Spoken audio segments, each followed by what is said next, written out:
नमस्कार मित्रांनो. तर आज आपण बघणार आहोत वेरूळ लेणी. वेरूळ लेणी ही जगप्रसिद्ध म्हणून ओळखले जाते. वेरूळ लेणी ही छत्रपती संभाजीनगर म्हणजेच औरंगाबाद येथून 30 किलोमीटर लांब आहे आणि हिला एलोरा लेणी म्हणून पण ओळखले जाते आणि कैलास मंदिर म्हणून पण ओळखले जाते.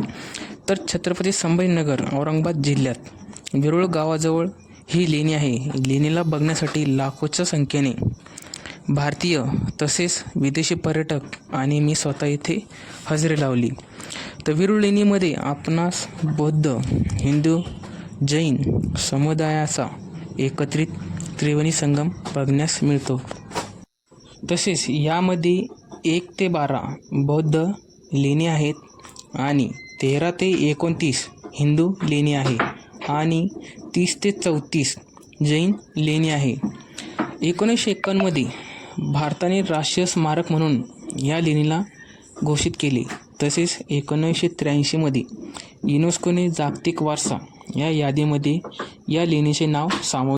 5व्या ते 10व्या शतकाच्या कालखंडात निर्माण झालेल्या या लेणीतील प्रसिद्ध अशा कैलास मंदिराची निर्मिती राष्ट्रकूट राजा कृष्ण प्रथम याच्या कारकिर्दीत झालेली आहे.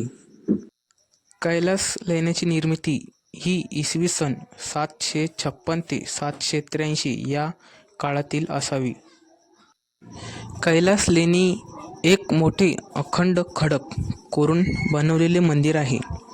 आजूबाजूच्या खडकांपासून वेगळे असलेले हे खडक वरील दिशेने खाली आणि आतील बाजूने बाहेर अशा पद्धतीने खोदलेले आहे. तसेच म्हटले जाते यासाठी 10 पिढ्यांनी काम केले आणि ते पूर्ण होण्यास 200 पेक्षा अधिक वर्षाचा कालावधी लागला. राष्ट्रकूट राजा दंतीदुर्गच्या काळात इसवी सन 735 ते 757 मंदिराचे नियोजन केले. कैलास लेणी ही शिवनिवास म्हणूनही प्रसिद्ध आहे. मुख्य मंदिर, नंदी मंडप, प्रवेशद्वार आणि उपमंदिर हे या रचनेचे मुख्य भाग आहेत. संपूर्ण रचना कमानी, खांब, अर्धखांब यांनी सजवलेली आहे. प्रमुख सजावटीमध्ये देवी देवतांच्या मूर्त्या, पुराणे आणि महाभारतातील काही घटना आहे. मंदिर हे आकस्मिक अथवा काल्पनिक नसून हेतुपूर्ण आणि नियोजित आहे. प्रत्येक अलंकाराचा अर्थ, उद्देश आणि विशिष्ट महत्त्व आहे. प्रांगणात असलेले उत्तुंग कीर्तिस्तंभ हे शैव धर्माचा प्रभाव आणि विशाल गजराज राष्ट्रकूट राजवंशांची सत्ता दर्शवते. या मंदिरांची निर्मिती राष्ट्रकूट घराण्याची शक्ती व वैभव आणि धार्मिक निष्ठा दर्शवते.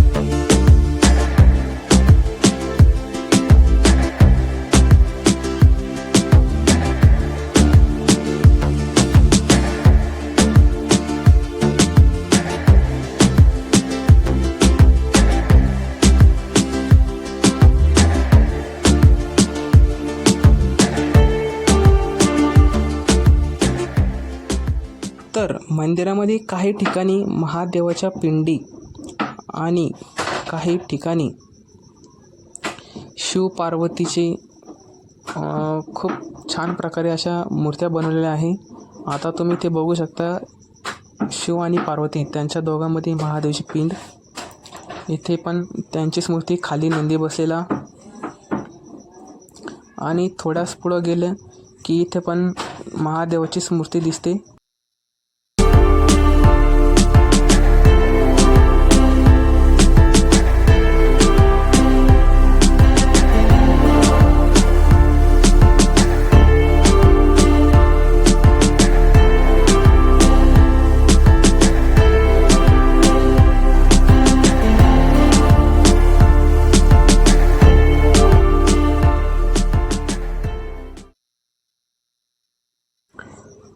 ह्या मूर्तीचा अर्थ असा आहे, इथे महादेव आणि मार्कंडेय आणि यमाची इथे ही मूर्ती आहे.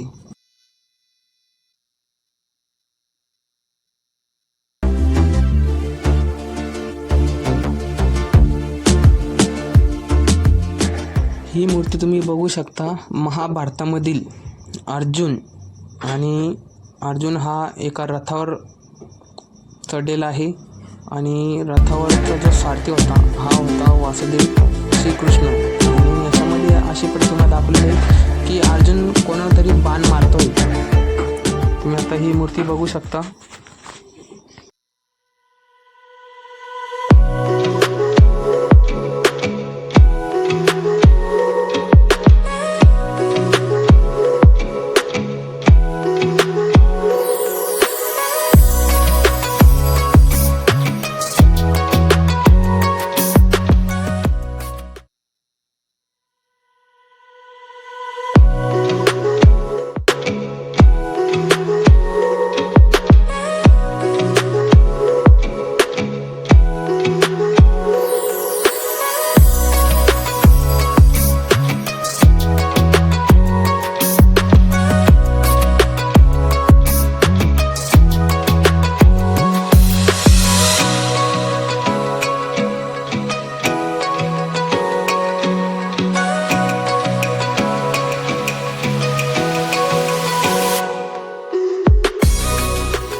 आता तुम्ही इथे बघू शकता ही मूर्ती रावणाची आहे. आणि रावण हा जो दिसतोय तुम्हाला, ही जी दिसते वरती, हा कैलास पर्वत उचलतोय. ही तिथलची जेवढी जागा आहे ती तेवढी कैलास पर्वतासाठी बांधलेली होती. आणि ही जी तुम्हाला बारीक बारीक हे जे मूर्त्या दिसते हे महाभारतामधील काही घटना आहे ह्या इथे तुम्हाला दाखवतात की त्या टायमाला सुद्धा अशी युद्ध होत होती. हे त्याच्यामधले हे बारीक बारीक नकाशीदार असे केलेले काम आहे हे. आता आपण बघणार आहोत मंदिरामधील मोठे शिवलिंग, जे खूप मोठे शिवलिंग आहे. आता आपण ते इथे बघणार आहोत.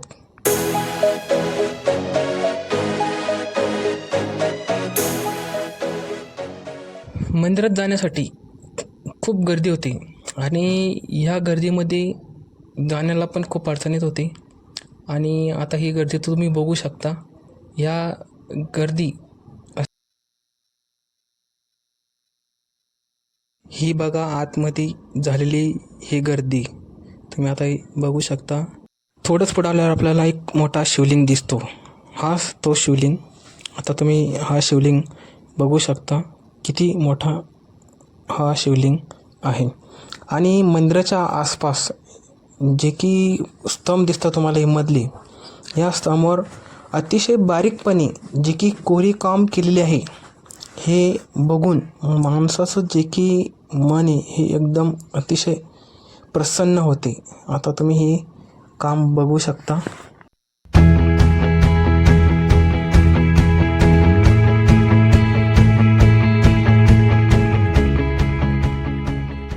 मंदिराच्या बाहेर एक नंदी आहे. हा नंदी तुम्ही बघू शकता. या लेणीमध्ये आल्यानंतर असं वाटते की या लेणीतून बाहेर जाऊच नाही, कारण की ही लेणी इतकी अतिशयपणे रेखाटलेली आहे आणि यामध्ये देवी देवताची जी की कलाकृती आहे ही बघून माणसाचं मन प्रसन्न होते आणि असे वाटते की इथून बाहेर जाऊच नाही. आता तुम्ही बघू शकता ही बाहेर जमलेली गर्दी. आणि हा एक कीर्तिस्तंभ आहे जो मंदिराच्या बाजूला आहे. आणि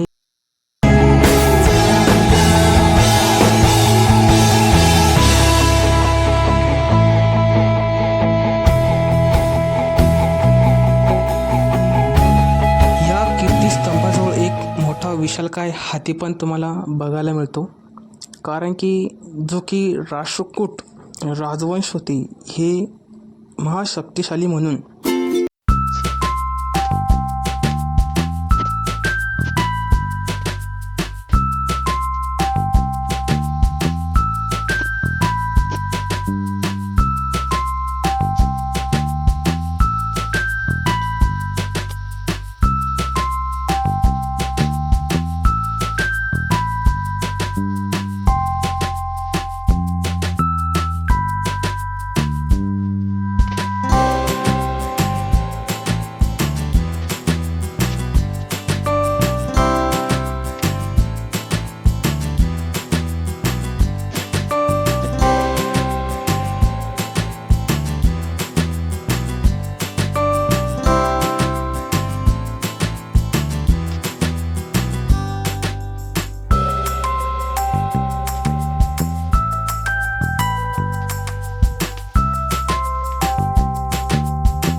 लेणी क्रमांक 15 ही लेणी भगवान विष्णूंच्या अवताराच्या खुणामुळे दशावतार गुफा म्हणून ओळखली जाते, जी बहुधा 8व्या शतकात बांधली गेली आहे.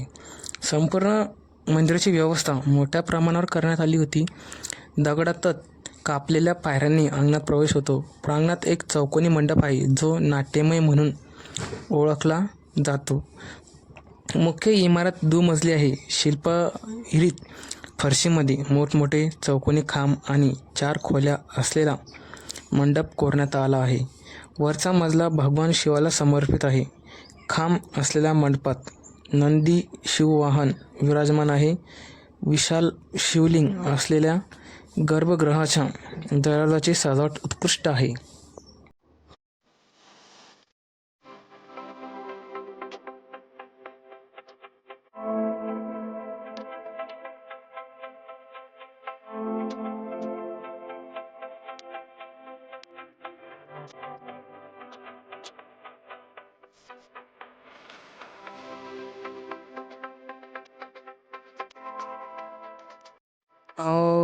वरती जात असताना मध्येच मला आपले जे की गणपती यांची मला इथे मूर्ती दिसली बघा.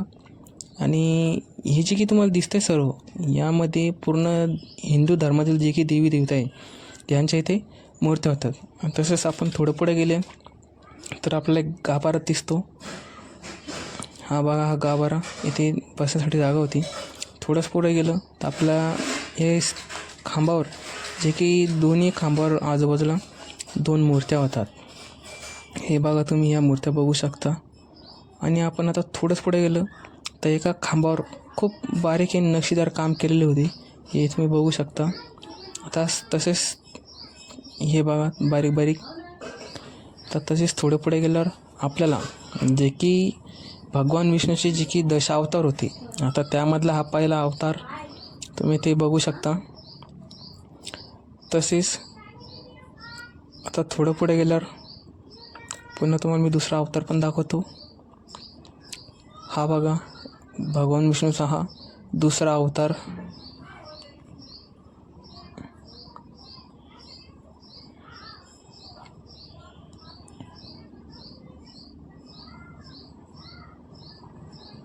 इथे अंधार असल्यामुळे काहीच दिसत नव्हते.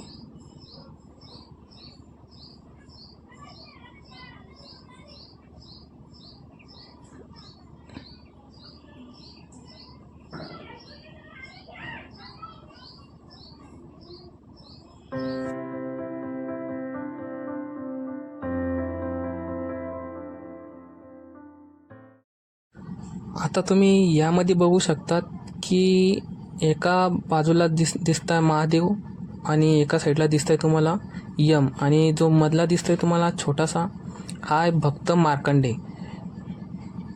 आणि तसेच पुढं तुम्ही बघू शकता की हा एक दुसरा अवतार आहे.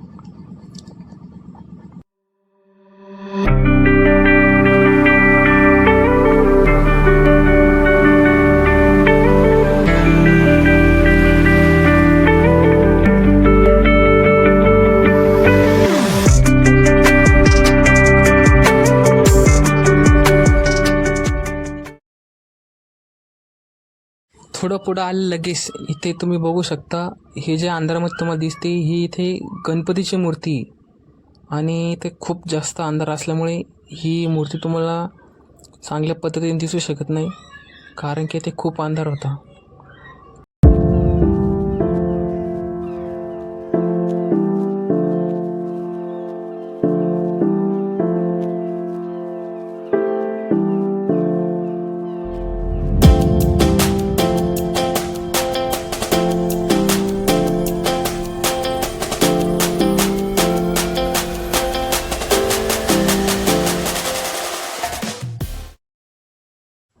तर मित्रांनो, हाच तो नंदी जो शिवाला समर्पित आहे. बघू शकता तुम्ही हा नंदी केवढा मोठा आहे. आणि असे समोर जर आपण गेलो तर तुम्ही बघू शकता हे जे की खांब आहे, हे खांब असलेल्या मंडपात नंदी विराजमान होता. आणि इथे खूप मोठी शिवलिंग असलेले गर्भगृहाचा जो की दरवाजा आहे, त्या दरवाजात तुम्ही सजावट बघू शकता किती उत्कृष्टपणे केलेली आहे. आणि तिथे थोडं पुढे गेल्यावर आपल्याला मध्ये असलेला हा शिवलिंग इथे बघायला मिळतो. लेणी क्रमांक 30 ते 34 या लेण्या जैन धर्मांच्या दिगंबर पंथासाठी समर्पित आहे, ज्यामध्ये आपल्याला जैन धर्माबद्दल खूप काही माहिती बघायला येते.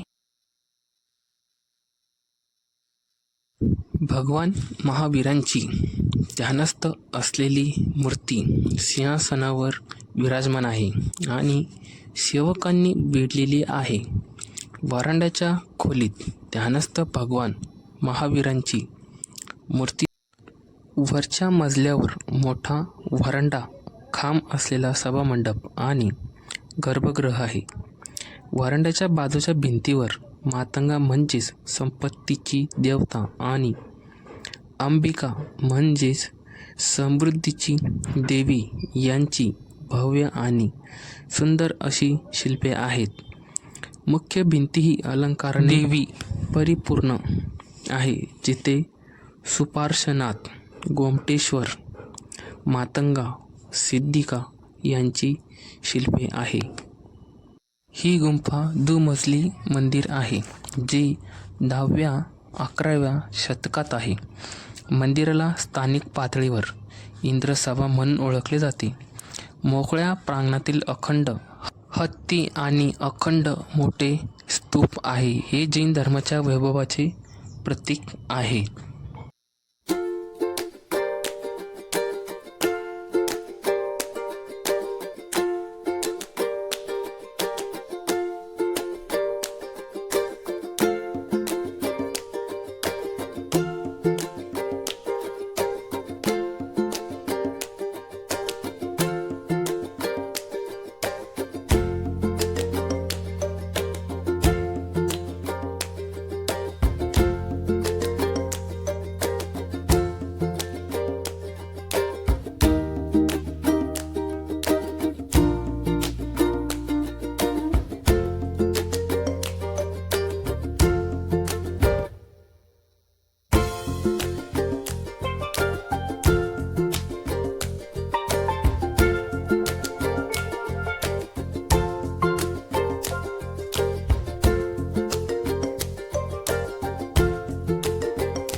तर आपण बघणार आहोत लेणी क्रमांक 29. तर ही लेणी भगवान शिवाला समर्पित आहे. हे मंदिर इसवी सन 8व्या शतकात बांधले गेले. गुफा मंदिराची रचना गणकृती योजनेत केलेली आहे. वास्तुकला म्हणजे मुख्य मंडप, गर्भगृह आणि प्रदक्षिणा पथ अशी विभागलेली आहे. मंडपाच्या तिन्ही दिशांना दक्षिण, उत्तर, पश्चिम स्थित अर्धमंडप देखील आहे.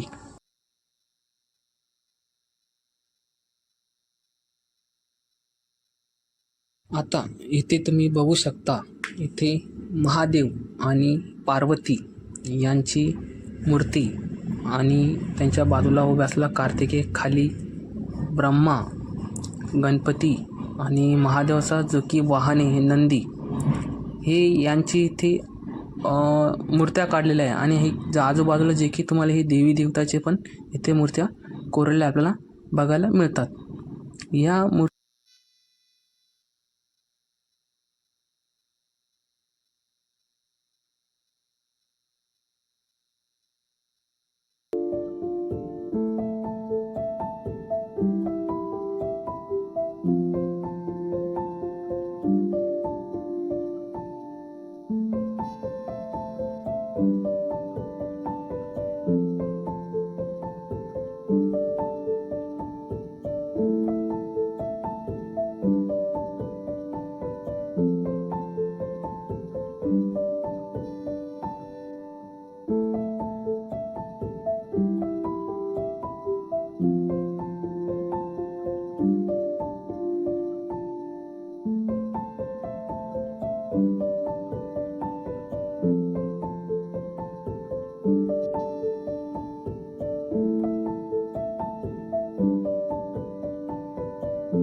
बाजूला असलेल्या मंदिराच्या गर्भगृहात शिवलिंगाची स्थापना केलेली आहे, जेथे मोठ्या प्रमाणात द्वारपालासह परिसर पुतळे कोरलेले आहेत. आता तुम्ही शिवलिंग बघू शकता.